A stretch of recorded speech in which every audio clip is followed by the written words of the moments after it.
Halo guys, welcome back to Social Talking. Hari ini ada satu topik yang ramai dibicarakan orang, yaitu bukan Rizik Syihab, yaitu Smart City. Apa itu Smart City? Mari kita unbox sama-sama.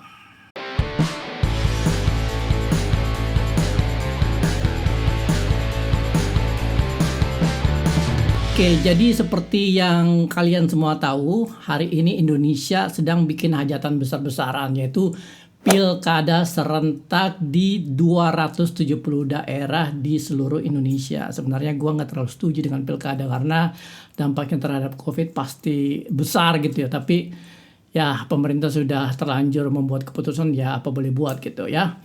Tapi poin gua bukan itu. Jadi kalau kita lihat pilkada ini di 270 daerah, ada 37 kota yang juga menyelenggarakan pilkada sebagai bagian dari pilkada serentak. Yang menarik kalau kita amati dari para kandidat calon wali kota yang maju di dalam pilkada ini, itu ada satu topik yang sering diangkat oleh mereka, yaitu Smart City. Dan kita bisa lihat bagaimana para calon wali kota ini rame-rame jualan Smart City di dalam kampanye mereka.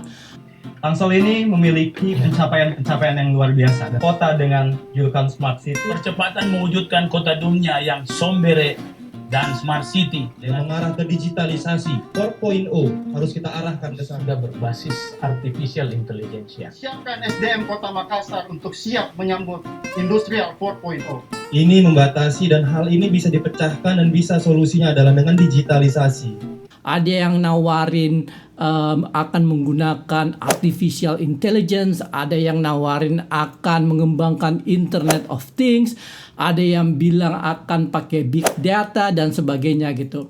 Seakan-akan Smart City itu jadi sebuah solusi pamungkas buat beresin semua masalah yang ada di perkotaan.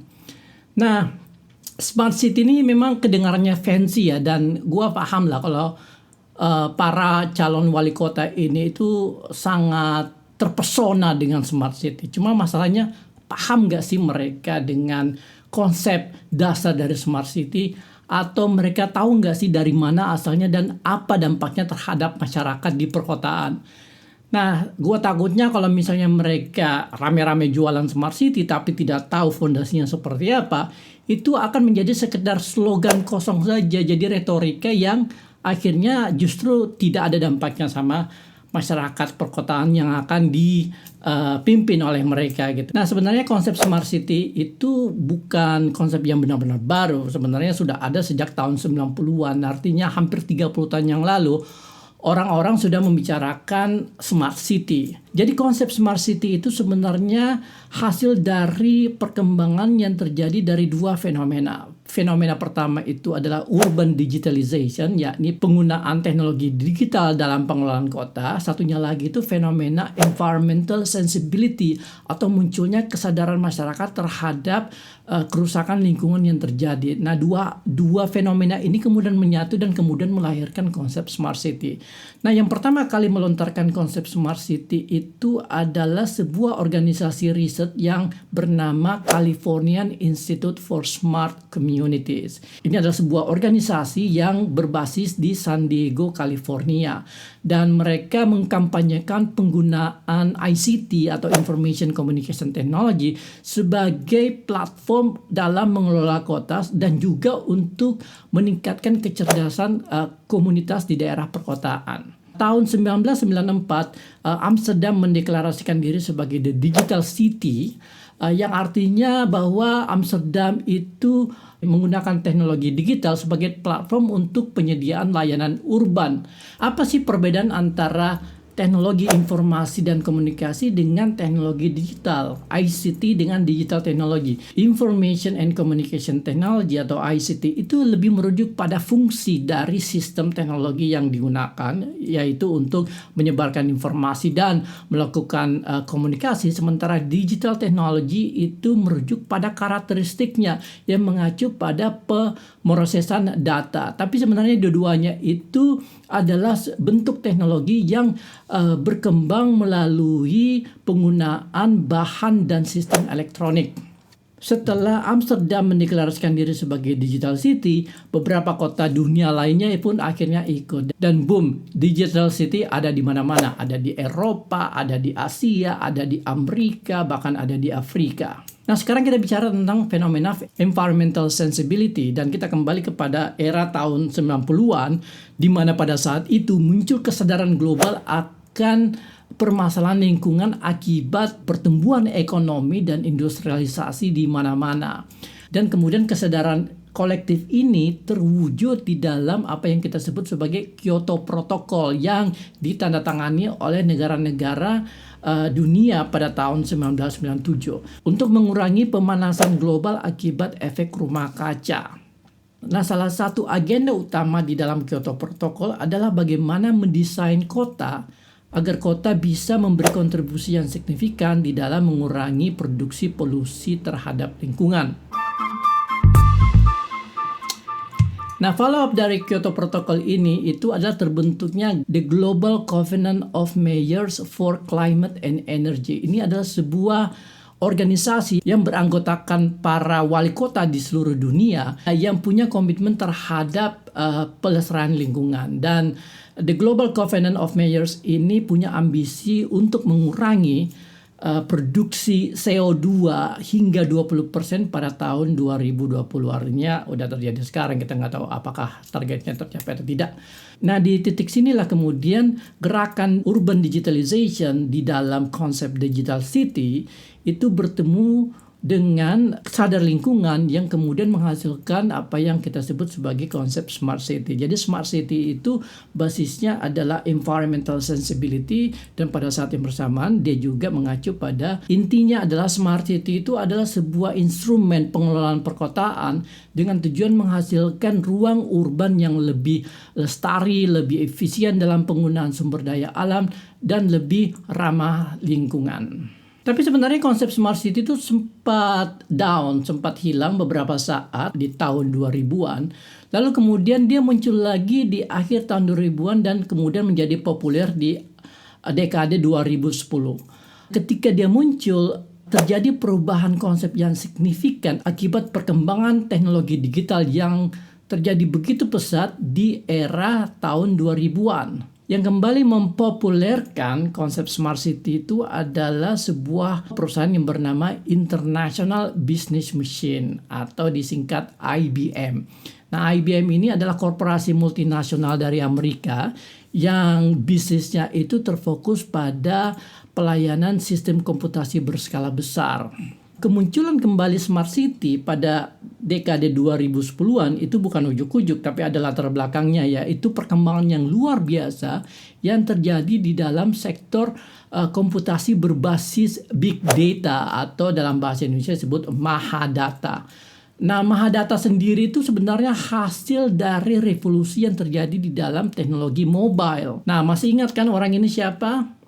Nah, orang ini menciptakan sebuah ponsel yang kemudian tidak hanya mengubah cara kita berkomunikasi satu sama lain, tetapi juga dia mengubah bagaimana kita menggunakan internet. Hasilnya adalah produksi data yang luar biasa jumlahnya dan kemudian penciptaan algoritma yang semakin kompleks yang mendorong terbentuknya apa yang kita sebut sebagai artificial intelligence atau kecerdasan buatan. Dan kecerdasan buatan sendiri sebenarnya sejarahnya itu jauh ke belakang sekitar tahun 1920-1930. Tetapi artificial intelligence itu baru terwujud seperti sekarang ketika kita sudah memiliki satu perangkat yang memproduksi data dengan jumlah yang besar, dan data inilah yang kemudian menjadi basis bagi sistem artificial intelligence untuk beroperasi secara sangat impresif. Dan kemudian ini diikuti oleh konsep machine learning, lalu kemudian Internet of Things, dan sebagainya.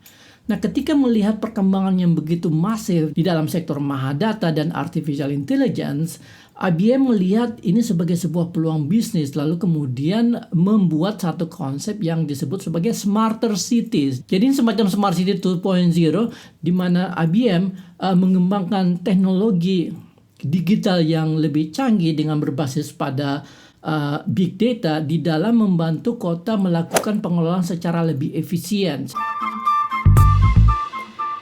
Nah, gimana ceritanya konsep smart city itu masuk dan diadopsi di kota-kota di Indonesia? Nah, gue ingat pertama kali orang yang memperkenalkan konsep smart city itu adalah Ridwan Kamil sewaktu beliau menjadi wali kota Bandung pada tahun 2013 hingga 2018. Kang Emil ini dikenal sebagai wali kota yang inovatif dan dianggap berhasil melakukan perbaikan di dalam membenahi kota Bandung. Tentu saja ada orang yang mengkritik Ridwan Kamil karena dianggap tidak menyentuh permasalahan mendasar dari permasalahan kota Bandung. Tapi lepas dari itu, Ridwan Kamil adalah orang yang menerapkan konsep smart city di Bandung dan dianggap berhasil, lalu kemudian dengan mudah dia mendapat posisi sebagai gubernur Jawa Barat setelah itu. Nah, gue ingat salah satu proyek pertama yang dikerjakan oleh Kang Emil sewaktu menjadi wali kota Bandung yang berkaitan dengan smart city itu adalah e-parking yang dia pasang di Jalan Braga. Jadi basically sebenarnya ini adalah sebuah instrumen di mana orang membayar parkir tidak lagi kepada tukang parkir tetapi kepada mesin. Nah, teknologi e-parking ini juga kemudian diterapkan di Jakarta oleh Gubernur Ahok, dan salah satu daerah yang menggunakan e-parking itu Kelapa Gading ya. Di Kelapa Gading kita bisa melihat box-box warna merah ini tempat orang membayar parkir secara elektronik. Walaupun sebenarnya menurut gue sih ini bukan smart city, tapi lebih pada elektronisasi pembayaran uang parkir. Dan sayangnya aplikasi teknologi ini itu tidak bertahan lama, paling sekitar setahun. Setelah itu orang kembali membayar parkir ke tukang parkir. Dan permasalahan yang mendasar yaitu kesemrawutan di dalam perparkiran itu tidak terselesaikan secara permanen gitu. Tapi kembali ke smart city, setelah Ridwan Kamil dianggap berhasil menerapkan konsep smart city di Bandung, dengan serta-merta kota-kota yang lain pun pada ikut, misalnya Makassar, Surabaya, Jakarta, lalu kemudian Medan dan sebagainya. Ada berbagai program yang dilakukan oleh pemerintah, misalnya smart angkot, smart warteg, smart sampah, smart mapping, pokoknya semua dibuat smart gitu. Seakan-akan melabeli satu program sebagai smart, masalah akan selesai. Dan proyek-proyek smart city ini juga didorong oleh pemerintah pusat dengan program 100 Smart Cities. Jadi basically apa yang dilakukan oleh para wali kota ini adalah menggunakan teknologi digital di dalam proses pelayanan dan penataan perkotaan, mulai dari penggunaan sensor, kamera, pembuatan aplikasi mobile dan sebagainya. Masalahnya gini, banyak yang melakukan program smart city ini itu cenderung bersikap latah. Jadi mereka menganggap bahwa dengan adanya smart city semua masalah akan selesai, dan ini kemudian dijual di dalam kampanye-kampanye pilkada. Dan smart city sudah menjadi retorika politik yang tidak menginjak bumi, yang tidak menyentuh permasalahan real yang terjadi di masyarakat. Jadi gue ingin meng-highlight 3 poin kritik gue terhadap para politisi dan para cawalkot yang sekarang sedang rame-rame jualan smart city. Poin pertama, before becoming smart, a city must be livable. Sebelum sebuah kota menjadi smart city, kota ini terlebih dahulu harus layak hidup. Ini masalah yang sangat fundamental yang gue lihat. Karena kota tidak akan bisa cerdas kalau selokannya mampet, kalau air bersihnya susah, kalau transportasi umumnya itu kacrut, macet di mana-mana, sampahnya numpuk, jalan bolong-bolong, hujan dikit banjir, perumahan berantakan dan sebagainya. Smart city itu menjadi meaningless, tidak bermakna, cuma dekorasi. Kalau pemerintah kotanya sendiri itu tidak becus mengurusi kebutuhan utama dari warga kota. Dan untuk jadi kota yang layak hidup atau livable, sebuah kota itu harus punya infrastruktur dasar yang mencakup energi, mencakup air bersih, mencakup ruang hijau, mencakup suplai pangan, kemudian pendidikan, layanan kesehatan, dan kesejahteraan. Kalau kebutuhan utama ini saja tidak terpenuhi, lalu kemudian meloncat ke smart city, maka yang terjadi adalah stupid city. Kritik kedua gua adalah berkaitan dengan kecenderungan pemerintah kota yang menerjemahkan smart city itu secara sangat dangkal dan sangat sempit. Jadi misalnya hanya dengan memasang kamera dan sensor, wali kota langsung bilang, ya kita sudah jadi smart city. Hanya dengan bikin aplikasi, wali kotanya langsung teriak, smart city is here, dan sebagainya.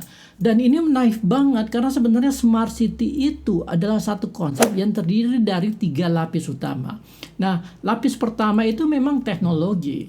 Misalnya penggunaan digital platform, kemudian pengembangan aplikasi, lalu kemudian pemanfaatan kamera pengawas dan sebagainya. Ini memang adalah bagian dari smart city, tapi ini adalah satu dari 3 komponen utama yang menjadi fondasi smart city. Komponen kedua adalah organisasi yang mencakup orang-orang yang menjadi bagian dari lembaga pemerintah yang mengelola kota. Lalu kemudian komponen ketiga itu adalah kebijakan yang dikeluarkan oleh pemerintah kota yang mengatur hajat hidup warga kota. Satu kota itu tidak akan menjadi smart city hanya dengan membuat aplikasi layanan publik, tapi kemudian ternyata Pemkotnya itu tidak transparan atau bahkan korup. Satu kota tidak akan menjadi smart city hanya dengan memasang kamera dan sensor di jalan, tetapi tidak ada kebijakan yang jelas di dalam pengaturan transportasi publik. Intinya adalah smart city itu adalah satu paket yang terdiri dari teknologi, terdiri dari manusia, dan juga terdiri dari kebijakan yang didesain sedemikian rupa untuk mencapai tujuan bersama, yaitu kesejahteraan seluruh warga kota. Kritik gua yang ketiga adalah bahwa hanya karena teknologi digital itu kelihatan fancy tidak berarti bahwa semuanya itu bisa dan harus didigitalisasi. Jadi gua lihat banyak wali kota dan calon wali kota yang punya agenda untuk melakukan digitalisasi seluruh sistem layanan publik. Seakan-akan kalau sesuatu sudah digitalisasi itu berarti